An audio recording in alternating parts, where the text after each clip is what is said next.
আজকের পৃথিবীর সবচাইতে আলোচিত এবং ঘটনাবহুল ভূখণ্ডসমূহের অন্যতম হলো সিরিয়া। একজন মুসলমানের কাছে মক্কা এবং মদিনার পরে তৃতীয় সবচেয়ে গুরুত্বপূর্ণ এবং পবিত্রতম ভূখণ্ড হলো সিরিয়া। কারণ রাসূল করিম সাল্লাল্লাহু আলাইহি ওয়াসাল্লামের বহু তাৎপর্যপূর্ণ ভবিষ্যৎবাণী রয়েছে সিরিয়াকে কেন্দ্র করে। আজকের সিরিয়ার প্রাচীন এবং ঐতিহাসিক নাম ছিল শাম। এই শামকে কেন্দ্র করে যতগুলো বর্ণনা হাদিসের কিতাবসমূহে পাওয়া যায়, সেই শামের সীমানা অবশ্য আজকের সিরিয়া থেকে বেশ খানিকটা বিস্তৃত এবং বড় ছিল। সিরিয়া, জর্ডান, ফিলিস্তিন এবং লেবানন এই দেশগুলো মিলে ছিল তখনকার শাম। অবশ্য তখনকার শামের সবচেয়ে প্রধান এবং বড় অংশ যেহেতু আজকের সিরিয়ায়, সেই জন্য সিরিয়াকেই সাধারণত শাম বলা হয়। শাম বা সিরিয়ার প্রধান এবং অন্যতম বৈশিষ্ট্য হলো যুগে যুগে আল্লাহ সুবহানাহু ওয়া তাআলার পক্ষ থেকে বিভিন্ন নবী রাসূল যে সারা পৃথিবীতে এসেছেন, তাদের সবচেয়ে বড় অংশ এবং সবচেয়ে বেশি সংখ্যক নবী রাসূল এসেছেন এই শাম বা সিরিয়া। শাম বা সিরিয়া এটাই কিয়ামতের ময়দান হবে। কিয়ামতের দিন লোকেরা এখানেই সমবেত হতে থাকবে।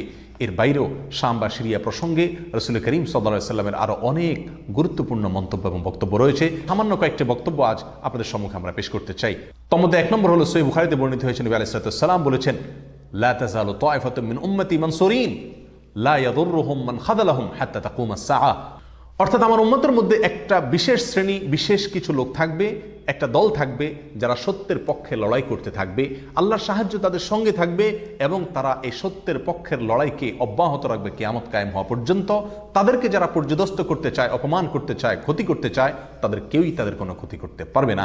এই হাদিসে নবী আলাইহিস সালাম যে দলটির কথা বলেছেন, যারা সাহায্য প্রাপ্ত হবেন আল্লাহর পক্ষ থেকে এবং যারা অটল অবিচল থাকবেন সত্যের উপরে কিয়ামত পর্যন্ত, যাদেরকে কেউ অপদস্থ করতে পারবে না, সেই দলটি কারা এবং তাদের অবস্থান কোথায় হবে, এই প্রসঙ্গে সহিহ বুখারীতে নবী আলাইহিস সালামের একাধিক সাহাবায়ে কেরামের মন্তব্য রয়েছে, যারা বলেছেন যে এখানে যে দলটির কথা বলা হয়েছে তারা হলেন সিরিয়ায় অবস্থানকারী হবেন এবং এটা হবে কিয়ামতের ঠিক আগ মুহূর্তে। তাবরানীর এক বর্ণনা, নবী আলাইহিস সালাম নিজেও বলেছেন আল্লাহ সাহায্যপ্রাপ্ত সেই দলটি থাকবে সিরিয়ায় বা শামে। সিরিয়া প্রসঙ্গে দ্বিতীয় হাদিসটি বর্ণিত হয়েছে সহিহ বুখারীতে। বিখ্যাত সাহাবী আব্দুল্লাহ ইবনে ওমর রাদিয়াল্লাহু তাআলা আনহু বলেছেন, রাসূল করিম সাল্লাল্লাহু আলাইহি ওয়াসাল্লাম ইরশাদ করেছেন, আল্লাহুম্মা বারিক লানা ফি শামিনা ওয়াফি ইয়ামানিনা, অর্থাৎ আল্লাহ আমাদের সিরিয়ায়, আমাদের ইয়ামানে আপনি বরকত দান করুন। এই কথা বলার পরে উপস্থিত লোকেরা বলল, ইয়া রাসূলুল্লাহ ওয়াফি নাজদিনা, আমাদের নজদেও আল্লাহ বরকত দান করুন, সেই দোয়া করুন আপনি। নবী আলাইহিস সালাম তাদের কথায় কর্ণপাত না করে আবারও বললেন, আল্লাহুম্মা বারিক লানা ফি শামিনা ওয়াফি ইয়ামানিনা। লোকেরা আবারও বললেন ওয়াফি নাজদিনা, আমাদের নজদেও। নবী আলাইহিস সালাম তখনও একই কথার পুনরাবৃত্তি করলেন এবং পরিশেষে বললেন, নাজদ সেই জায়গায় তো ফেতনা ফাসাদ হবে, সেখানে তো হত্যা মারামারি খুনাখুনি হবে, সেখানে তো ভূমিকম্প দেখা দিবে এবং সেখান থেকে তো শয়তানের শিং উত্থিত হবে, সেখান থেকে তো শয়তানের শিংয়ের আবির্ভাব ঘটবে, বের হবে। এখানে নাজদ বলতে কোন এলাকাকে বোঝানো হয়েছে, এই প্রসঙ্গে মুহাদ্দিসিনে কেরামের বেশিরভাগের মন্তব্য হলো নাজদ বলতে ইরাককে বোঝানো হয়েছে। নাজদ বলা হয় উঁচু অঞ্চলকে, আরবের বিভিন্ন অঞ্চলকে নাজদ বলা হয়। হেজাজ এটাকেও নাজদ বলা হয়, যেটা সৌদি আরবের ভিতরে, আর ইরাককেও নাজদ বলা হয়। সহিহ বুখারীর বিশ্ববিখ্যাত ব্যাখ্যাতা আল্লামা কিরমানী রাহমাহুল্লাহ এবং আল্লামা খাত্তাবী রাহমাহুল্লাহ এবং আল্লামা ইবনে আব্দুল বার রাহমাহুল্লাহ সহ অনেক বড় বড় মুহাদ্দিসিনে কেরাম এবং হাদিসবিদগণ মন্তব্য করেছেন যে হাদিসের শেষ অংশে নবী আলাইহিস সালাম যে নাজদ প্রসঙ্গে মন্তব্য করেছেন, সেখানে নাজদ বলতে ইরাককে বোঝানো হয়েছে। হাদিসের সবচেয়ে বড় সমাহার কানজুল উম্মালে আবু নাঈমে বর্ণিত নবী আলাইহিস সালামের এক হাদিসে পরিষ্কারভাবে নবী আলাইহিস সালাম নিজেই বলে দিয়েছেন এখানে নাজদ বলতে ইরাককে বোঝানো হয়েছে। যাই হোক, এই হাদিস থেকে আমরা বুঝতে পারলাম বরকত নবী আলাইহিস সালাম চেয়েছেন আল্লাহর কাছ থেকে এই শাম বা সিরিয়ার জন্য। তাহলে এই শাম বা সিরিয়া এটা গুরুত্বপূর্ণ একটি জায়গা এবং নবী সাল্লাল্লাহু আলাইহি ওয়াসাল্লামের কাছে খুবই প্রিয়, আল্লাহর কাছে খুবই তাৎপর্যপূর্ণ একটি ভূখণ্ড। তৃতীয়ত যে হাদিসটি আমরা এই প্রসঙ্গে পেশ করতে চাই, সেটি বর্ণিত হয়েছে সুনানে আবু দাউদে এবং মুসনাদে আহমদে।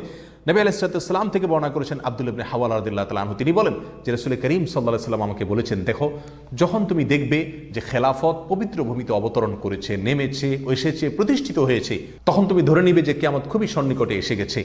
এ হাদিসে নবী আলাইহিস সালাম পবিত্র ভূমিতে যে খেলাফত অবতরণ করলে কিয়ামত নিকটবর্তী এটা বোঝা যাবে বলেছেন। এখানে পবিত্র ভূমি বলতে তিনি কি বুঝিয়েছেন, এই ব্যাখ্যা প্রসঙ্গে প্রায় সকল মুহাদ্দিসিনে কেরামের অভিমত হলো নবী আলাইহিস সালাম এখানে সিরিয়াকে বুঝিয়েছেন। আগে এবং পরের আলোচনাকে পর্যালোচনা করলে সেটাই পরিষ্কার হয়ে যায়। সিরিয়া প্রসঙ্গে চতুর্থ যে হাদিসটি আমরা পেশ করতে চাই, সেটি সুনান তিরমিজিতে বর্ণিত হয়েছে। সেই হাদিস থেকে বোঝা যায় নবী আলাইহিস সালাম সিরিয়াকে গোটা মুসলিম বিশ্বের জন্য হৃৎপিণ্ড হিসেবে অভিহিত করেছেন, মন্তব্য করেছেন। তিনি বলেছেন, সিরিয়ার লোকেরা যখন খারাপ হয়ে যাবে, মন্দ এবং খারাপ দিক যখন সিরিয়ার লোকদেরকে গ্রাস করবে, ছেয়ে যাবে, তখন তোমরা ধরে নিবে পৃথিবীর কোনো জায়গায় আর কোনো ভূখণ্ডে মুসলমানদের মধ্যে আর কোনো কল্যাণ অবশিষ্ট নেই। অর্থাৎ হৃৎপিণ্ডের মতো সিরিয়ার মানুষের মধ্যে যখন পচন ধরবে তখন গোটা দেহে, গোটা মুসলিম বিশ্বের মধ্যেই পচন তার আগেই ধরে গেছে, এটা পরিষ্কারভাবে বোঝা যাবে। এ হাদিস থেকেও সিরিয়া অত্যন্ত গুরুত্বপূর্ণ ভূখণ্ড, সেটা পরিষ্কারভাবে আমরা বুঝতে পারি। সিরিয়া প্রসঙ্গে 5 নম্বর হাদিসটি বর্ণনা করেছেন আবু হুরায়রা রাদিয়াল্লাহু তাআলা আনহু, আর এটি বর্ণিত হয়েছে সুনান ইবনে মাজাহ।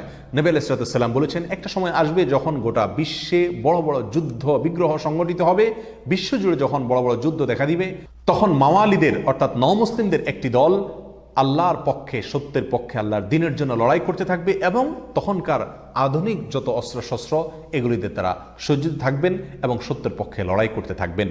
তাহলে চরম সংকটময় পরিস্থিতিতে আল্লাহ সুবহানাহু ওয়া তাআলার একটা বিশেষ সাহায্য এবং অনুগ্রহ আমরা দেখতে পাচ্ছি, আর সেটা অবতীর্ণ হবে, সেটা নাজিল হবে এই সিরিয়ার দামেস্ক নামক শহরে। নাম্বার 6, সিরিয়া প্রসঙ্গে নবী আলাইহিস সালামের আরেকটি তাৎপর্যপূর্ণ ভবিষ্যদ্বাণী রয়েছে, যেটি বর্ণিত হয়েছে সহিহ মুসলিমে। বর্ণনা করেছেন সাহাবী নওয়াস ইবনে সুমআন রাদিয়াল্লাহু তাআলা আনহু। তিনি বলেছেন, নবী আলাইহিস সালাম একবার দাজ্জাল প্রসঙ্গে দীর্ঘ এবং বিশদ আলোচনা করলেন।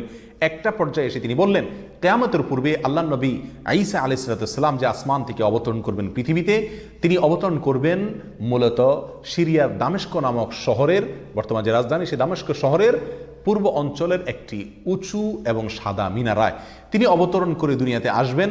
এসে সারা পৃথিবী জুড়ে তাণ্ডব চালানো দাজ্জালের বিরুদ্ধে তিনি লড়াই করবেন এবং সিরিয়ার এই লুদ নামক জায়গায় তিনি দাজ্জালকে হত্যা করবেন। একজন মুসলমানের কাছে যে সিরিয়ার ভূখণ্ডটি অত্যন্ত তাৎপর্যপূর্ণ তা পরিষ্কারভাবে হাদিসের মাধ্যমে ফুটে ওঠে। নাম্বার 7, তিরমিজি বর্ণিত এক হাদিসে আসছেন, নবী আলাইহিস সালাম ইরশাদ করেছেন, কিয়ামতের পূর্বে ইয়েমেনের হাজরামাউত নামক শহরে সেখানে আগ্নুৎপাত দেখা দিবে, আগ্নেয়গিরি দেখা দিবে এবং সে আগুন মানুষকে ধাওয়া করতে থাকবে। সেই পরিস্থিতি আসলে কিয়ামতের ঠিক পূর্ব মুহূর্তে আমরা কি করব, এই প্রসঙ্গে সাহাবা ইকরাম নবী আলাইহিস সালামের কাছে দিক নির্দেশনা চাইলে তিনি বললেন, আলাইকুম বিশাম, তোমরা শাম বা সিরিয়ায় গিয়ে আশ্রয় নিবে। অন্য এক হাদিসে আসছেন, নবী আলাইহিস সালাম বলেছেন, একটা সময় আসবে যখন 3টা জায়গায় একসঙ্গে যুদ্ধ চলবে, সিরিয়ায় এবং ইয়েমেনে এবং ইরাকে। একজন সাহাবী প্রশ্ন করলেন, ইয়া রাসূলুল্লাহ, আমাকে ওই সময় আপনি কোন পক্ষের হয়ে লড়াই করার জন্য নির্দেশ করবেন? নবী আলাইহিস সালাম বলেছেন, তুমি শামের হয়ে অর্থাৎ সিরিয়ার হয়ে তুমি লড়াই করবে, আর যদি সিরিয়া হয়ে লড়াই করার সামর্থ্য তোমার না থাকে তাহলে ইয়েমেনের পক্ষ তুমি অবলম্বন করবে। এই হাদিসে একেবারে পরিষ্কারভাবে সিরিয়ার গুরুত্ব এবং তাৎপর্য আমাদের কাছে ফুটিয়ে তুলছে। নাম্বার 8, মুসনাদ আহমদ সহ বহু হাদিসের কিতাবে বর্ণিত হয়েছে, কিয়ামতের পূর্বে যে আগ্নেয়গিরি দেখা যাবে, যে আগ্নুৎপাত দেখা দিবে, সে আগুন মানুষকে ধাওয়া করতে থাকবে এবং সারা পৃথিবীর মানুষকে ধাওয়া করতে করতে করতে একটা জায়গায় একত্রিত করবে, আর সেটি হলো সিরিয়া। নবী আলাইহিস সালামের ভাষায় আরদুল মাহশারি ওয়াল মানশার, অর্থাৎ সিরিয়াই হবে কিয়ামতের ময়দান। কিয়ামতের সময় সারা পৃথিবী থেকে মানুষ সমবেত হয়ে এই সিরিয়াতেই একত্রিত হতে থাকবে। নাম্বার 9, নবী আলাইহিস সালাম আরেক হাদিসে বলেছেন, মালায়েকাতুল্লাহি বাসিতু আজনিহাতাহুম আলা শাম, আল্লাহর ফেরেশতাগণ সিরিয়ার উপরে তাদের ডানাকে ছেয়ে আছেন অথবা ছেয়ে থাকবেন। এই হাদিস থেকেও শাম বা সিরিয়ার গুরুত্ব করে পরিষ্কারভাবে ফুটে ওঠে। নাম্বার 10, এক হাদিসে আসছেন, নবী আলাইহিস সালাম তার এক স্বপ্নের বিবরণ দিতে গিয়ে বলছেন যে, আমি একবার শুয়েছিলাম, দেখলাম আমার মাথার নিচ থেকে আল্লাহর কিতাবকে ছিনিয়ে নিয়ে যাওয়া হলো এবং সেটাকে যখন নিয়ে যাওয়া হচ্ছে আমি তাকিয়ে থাকলাম কোথায় নিয়ে যাওয়া হচ্ছে। দেখলাম যে একটা আলোক রশ্মি চলে যাচ্ছে এবং যেতে যেতে সিরিয়ার ভূমি পর্যন্ত সেটা চলে গেল এবং সেখানে গিয়ে অবতরণ করলো। এরপর নবী আলাইহিস সালাম বললেন, আলা ইন্নাল ঈমানা ইযা ওয়াকাআতিল ফিতানু বিশাম, অর্থাৎ যখন সারা পৃথিবীতে ফিতনা ফাসাদ ছেয়ে যাবে তখন ঈমানের ঠিকানা হবে সিরিয়ায়, আর ঈমানদারদের আশ্রয়স্থল হবে, শেষ ভরসা হবে সিরিয়া। সম্মানিত ভাই বন্ধুগণ, এই হাদিসগুলো থেকে পরিষ্কারভাবে ফুটে উঠলো যে মক্কা মদিনার চাইতেও ঘটনা বহুল হবে কিয়ামতের পূর্ব মুহূর্তে শাম বা সিরিয়া নামক ভূখণ্ড।